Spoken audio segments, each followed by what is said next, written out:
Han Yun menghela napas panjang lalu mulai menjelaskan. Selama bertahun-tahun ini, semuanya tidak pernah berubah. Bukan hanya aku, tapi semua orang di Gunung Kunlun ingin melawan. Hanya saja hasilnya selalu terlalu menyedihkan. Perbedaan kekuatan antara mereka dan kami bagaikan langit dan bumi.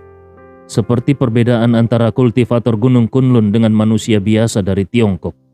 Sekali lambaian tangan mereka sudah mengandung dao yang luar biasa. Ilmu sihir mereka pun sulit dipercaya. Aku berpura-pura gila selama bertahun-tahun ini, hanya agar tidak menarik perhatian mereka. Jumlah kultivator tingkat alam Kaisar Dewa di Gunung Kunlun semakin sedikit, dan ini menahan perkembangan seluruh wilayah. Tentu saja, ada beberapa keluarga besar yang diam-diam membina ahli tingkat alam Kaisar Dewa dan menyembunyikan mereka sebagai bentuk persiapan untuk melawan.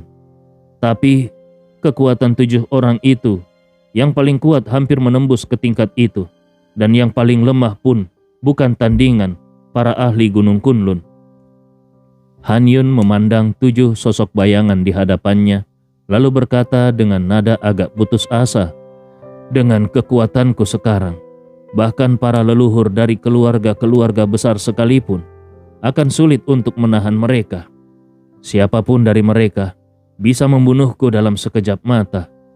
Mendengar ini, Gustav mengangguk pelan. Di dalam hatinya, dia berpikir, dengan kekuatan Han Yun, setidaknya dia harus mencapai tingkat alam Kaisar Dewa untuk melawan. Kalau begitu, aku sendiri harus menembus hingga puncak tingkat alam Kaisar Dewa. Kalau ingin menjamin kemenangan atas ke-7 orang dari klan darah roh itu. Dalam waktu 1,5 tahun, harus naik begitu banyak tingkatan? Itu benar-benar mustahil bagi orang biasa. Meski kecepatan kenaikan level Gustav sangat menakjubkan, tetapi untuk mencapai ini, harga yang harus dibayar terlalu besar. Rintangan demi rintangan akan terus menghadang. Dia tidak bisa terus-menerus bergantung pada para ahli dari makam reinkarnasi, karena mereka semua hanyalah pecahan kesadaran ilahi. Bisa turun tangan sekali 2 kali, tetapi menghadapi 7 orang itu, belum tentu mereka bisa menang.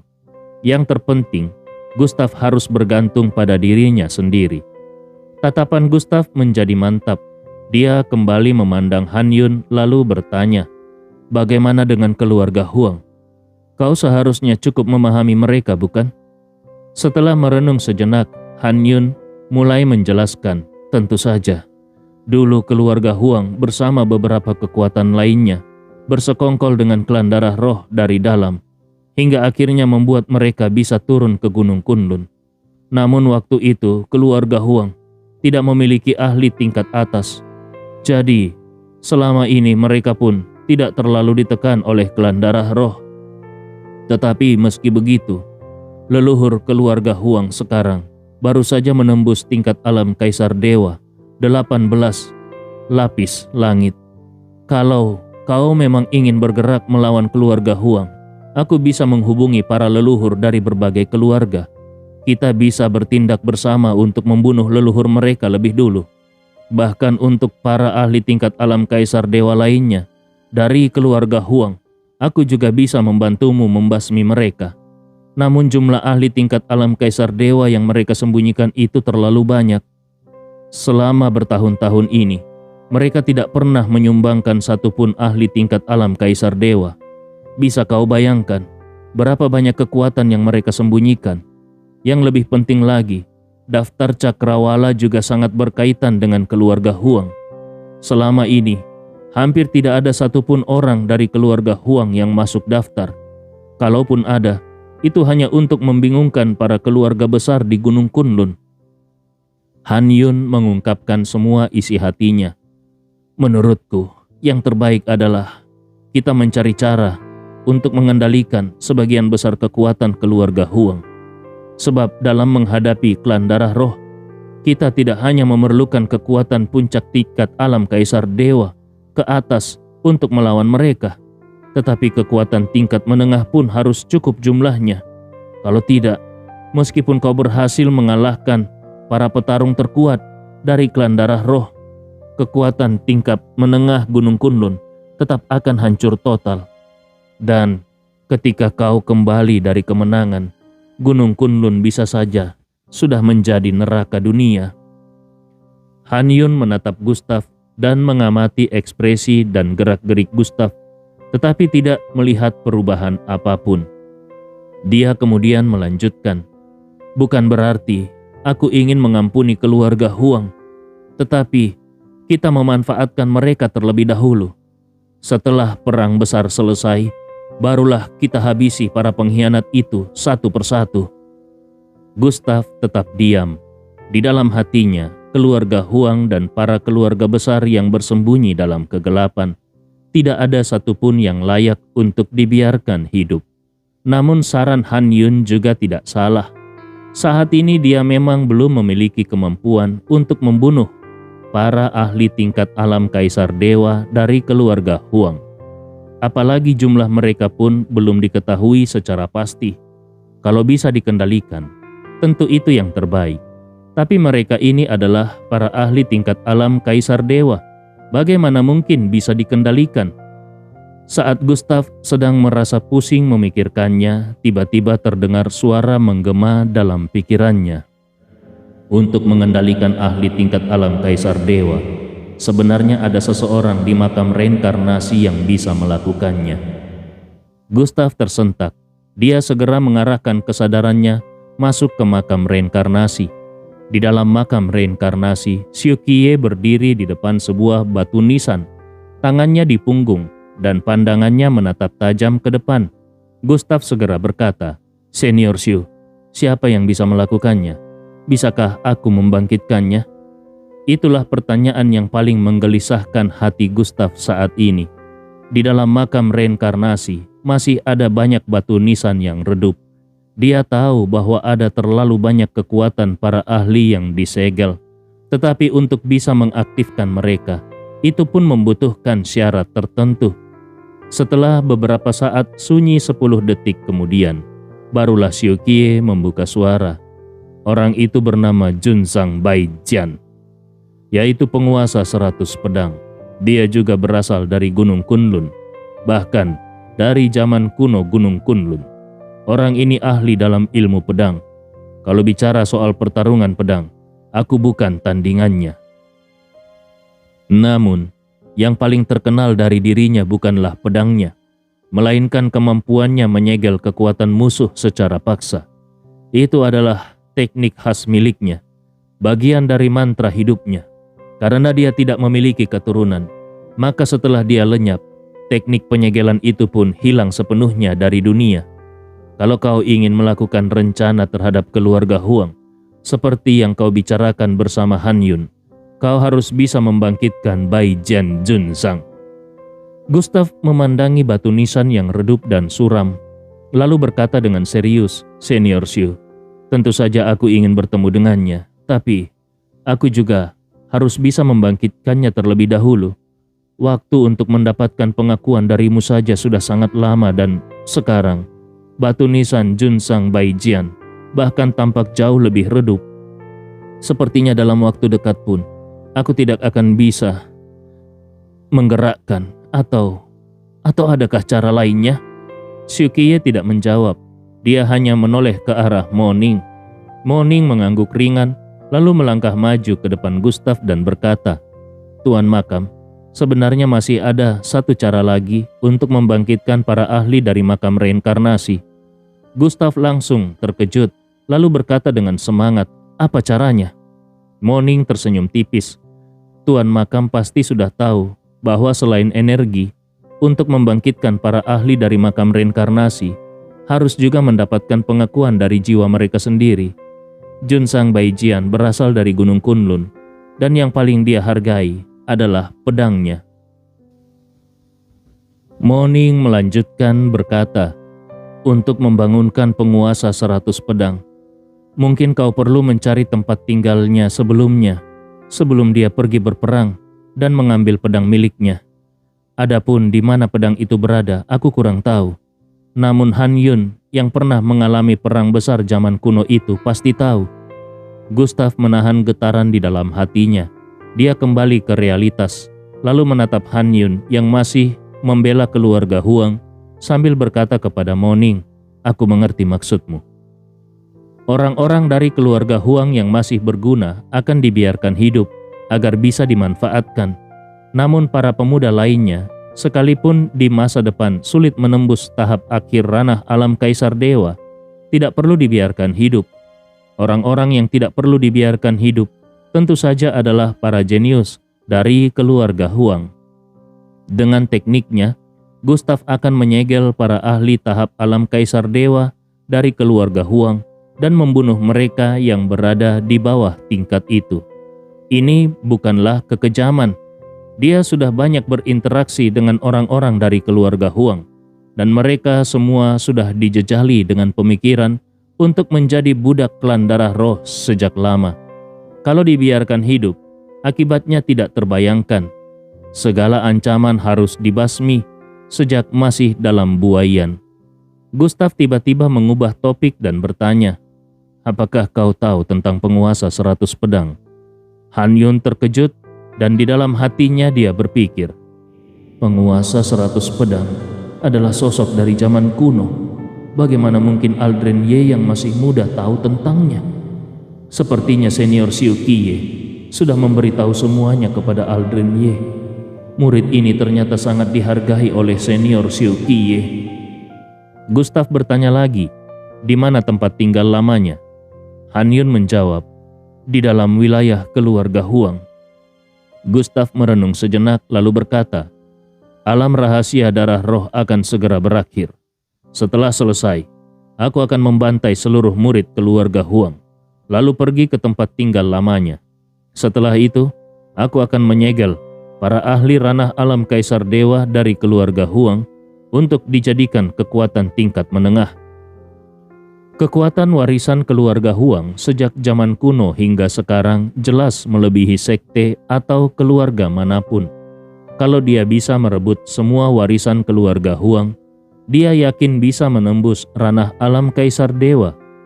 Setelah keluar dari alam rahasia darah roh, dia bisa terlebih dahulu membunuh Tuan Jing Sui dan Xing Tian dan Zun, lalu merebut sumber daya mereka untuk mencapai tingkat kedua ranah alam Dai Yuan, lalu masuk ke wilayah keluarga Huang dan mencari pedang milik penguasa 100 pedang.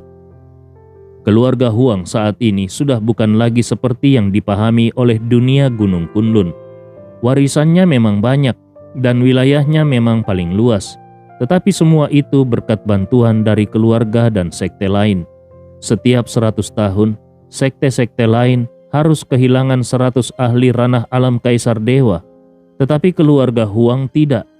Hanya berdasarkan hal ini saja, tanpa bantuan dari klan darah roh pun, mereka sudah bisa berkembang menjadi sangat kuat. Han Yun berkata, kalau begitu, bagus sekali. Aku akan menghubungi beberapa sahabat lama agar keluar dari pengasingan dan membunuh leluhur keluarga Huang serta tokoh penting lainnya. Kau bisa menaklukkan orang-orang dari keluarga Huang dan dengan itu menyatukan seluruh Gunung Kunlun dan mulai melawan klan darah roh. Han Yun dan Gustav pun menetapkan rencana.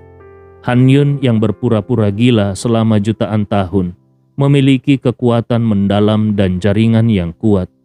Kalau dia mengajak beberapa sahabat lamanya membunuh leluhur keluarga Huang, bukanlah masalah. Mereka juga membicarakan beberapa hal mengenai kedatangan klan darah roh 1,5 tahun lagi. Lalu Gustav pergi lebih dulu dan memanggil Ye Ling Tian, kemudian memberi perintah. Sebarkan berita. Kalau aku, Aldren Ye, mengundang semua jenius dari keluarga Huang untuk berkumpul di tempat ini besok. Kalau ada yang tidak datang, akan kubunuh satu persatu dengan tombak pembunuh 9 neraka. Ye Ling Tian dan Zhou Yan menjawab serentak dengan sangat bersemangat. Siap, Tuan Istana. Kapan lagi mereka bisa memberi perintah kepada para murid dari keluarga besar? Dan ini pun perintah yang sangat mendominasi. Tidak datang berarti mati. Semua ini berkat mengikuti Tuan Istana. Kalau mengikuti orang lain, mungkin mereka sudah lama mati. Gustav memandang para kultivator independen ini Dan di dalam hatinya dia juga merasa cukup emosional. Dia tidak pernah menyangka akan ada keberadaan istana kegelapan di Gunung Kunlun. Dia juga tidak tahu bagaimana keadaan orang-orang istana kegelapan di Tiongkok sekarang. Bagaimana keadaan Stella, Zuya, dan para temannya di provinsi Jiangnan hingga ibu kota. Sejak memasuki Gunung Kunlun, ada terlalu banyak hal yang harus dihadapi olehnya. Gunung Kunlun dan Tiongkok sebenarnya hanya terhubung oleh suatu formasi. Sudah waktunya untuk kembali dan melihat keadaan di sana. Setelah semua urusan yang ada saat ini selesai, dia akan pergi ke Tiongkok. Saat Gustav tengah memikirkan perjalanannya ke Tiongkok, Ye Luo'er diam-diam mendekatinya. Matanya sejernih air dan dia berkata, "Tuan Ye, ada sebuah keinginan di dalam hatiku." Gustav tersadar dan bertanya dengan rasa penasaran, "Keinginan seperti apa?" Ye Luo'er ragu sejenak, namun akhirnya dia memberanikan diri dan berkata, "Tuan Ye, alam rahasia darah roh hampir hancur total, dan 6 orang kuat dari klan darah roh pun sudah Tuan bunuh. Aula rumput suci milik guru pun tidak mungkin bisa tetap berada di sini. Aku mengenal guruku. Beliau selalu ingin melakukan sesuatu demi Gunung Kunlun. Maka, aku berharap Tuan Ye bisa meminta guruku agar membawa aula rumput suci keluar dari sini." Mendengar ucapan Ye Luo'er, Gustav pun menjadi sedikit lebih menghargai Ye Luo'er. Memang dia juga memiliki pemikiran yang sama. Dalam menghadapi klan darah roh, kekuatan aula rumput suci sangatlah penting. Bahkan untuk melawan keluarga Huang, dia juga membutuhkan kekuatan ini. Hanya saja dia tidak tahu apakah guru Ye Luo'er bersedia atau tidak. Tanpa berpikir panjang, Gustav langsung berkata, "Ye Luo'er, kalau begitu, mari kita pergi bersama ke aula rumput suci." Ye Luo'er tidak menyangka kalau Gustav akan langsung setuju. Dia sangat gembira dan wajahnya pun langsung memerah. "Tuan Ye, mari kita berangkat sekarang juga." Setengah jam kemudian, di aula rumput suci, ratusan bahkan ribuan murid perempuan berkumpul di dalam aula itu. Suasananya begitu tegang. Beberapa tetua tingkat alam Kaisar Dewa pun menatap ke arah Gustav dan Ye Luo'er yang baru saja tiba. Seorang tetua perempuan berjubah ungu dengan penuh rasa hormat memberi salam dengan mengepalkan tangannya. "Tuan Ye memiliki kekuatan yang seakan bisa menciptakan keajaiban. 6 orang dari klan darah roh yang menjaga alam rahasia darah roh, semuanya berhasil Tuan bunuh satu persatu. Tuan benar-benar jenius langka yang hanya muncul sekali dalam 1000 tahun di Gunung Kunlun. Kedatangan Tuan kali ini, apakah untuk berdiskusi dengan pemimpin kami mengenai perlawanan terhadap klan darah roh?" Kali ini, para tetua dari aula rumput suci sudah tidak berani lagi meremehkan Gustav. Bagaimanapun, peristiwa besar di alam rahasia darah roh sudah tersebar luas. Meskipun mereka terkejut dan takut, mereka tetap menjaga sikap di hadapan Gustav. Terlebih lagi, pemimpin mereka sudah berkali-kali menekankan bahwa kalau mereka bertemu Aldren Ye, jangan bertindak gegabah. Saat ini Gustav menjawab, "Benar sekali. Di mana senior berada?" Tiba-tiba terdengar suara tua dari kejauhan. "Kau memang luar biasa." Tatapan mata Gustav langsung tajam, dan dalam sekejap dia melihat sosok tua muncul di hadapannya. Ye Luo'er langsung berlari mendekati sosok itu dengan penuh semangat. "Guru!" Senior Ruo menepuk tangan Ye Luo'er dengan lembut, lalu memandang Gustav dengan penuh pengakuan. Dia mengangguk dan berkata, "Awalnya kupikir 6 orang dari klan darah roh adalah ancaman hidup mati bagimu. Bahkan aku sempat ragu apakah kau bisa hidup sampai 1,5 tahun ke depan. Tapi sekarang tampaknya aku terlalu meremehkanmu. Kau berhasil membunuh ke-6 orang klan darah roh satu persatu. Kekuatan dan keberanian seperti itu sungguh langka." 6 orang klan darah roh sudah lama berada di dalam alam rahasia darah roh dengan kekuatan aura yang luar biasa. Kini, aura mereka sudah lenyap dan kehidupan mereka sudah sirna. Para ahli tingkat alam kaisar dewa yang berada di tempat rahasia milik klan darah roh tentu langsung menyadari hal itu. Senior Ruo memperhatikan Gustav dengan seksama dan berkata, "Ikutlah aku ke aula belakang." Keduanya lalu menuju ke aula belakang dan Senior Ruo tidak berpanjang kata, melainkan langsung berkata, "Kali ini kau sudah bertemu dengan Han Yun dan juga sudah membunuh 6 orang dari klan darah roh. Aku yakin kau pasti sudah memiliki rencana. Dari zaman kuno sampai sekarang, akhirnya ada juga seseorang yang berani melawan. Kau adalah orang pertama yang benar-benar memiliki kekuatan untuk melawan mereka. Seluruh beban Gunung Kunlun kini ada di pundakmu seorang diri. Perasaan itu pasti tidak mudah. Aku tahu kau menyimpan rahasia, tetapi aku tidak peduli akan rahasia itu. Yang kupedulikan hanya satu hal. Apakah kali ini Gunung Kunlun bisa bertahan hidup? Meski aku tidak memiliki kemampuan ramalan menentang langit, tetapi sejak pertama kali melihatmu, aku sudah percaya kalau kau bisa melakukannya. Keyakinan itu begitu kuat." Semakin dia memandang Aldrin Ye, semakin dia merasa puas. Senior Ruo melanjutkan berbicara, "Aku yakin Han Yun sudah memberitahumu kekuatan dari 7 orang yang akan turun dari klan darah roh 1,5 tahun ke depan. Kedatanganmu ke aula rumput suci pasti memiliki maksud tertentu. Apakah kau membutuhkan pil dewa, ramuan spiritual, atau yang lainnya?"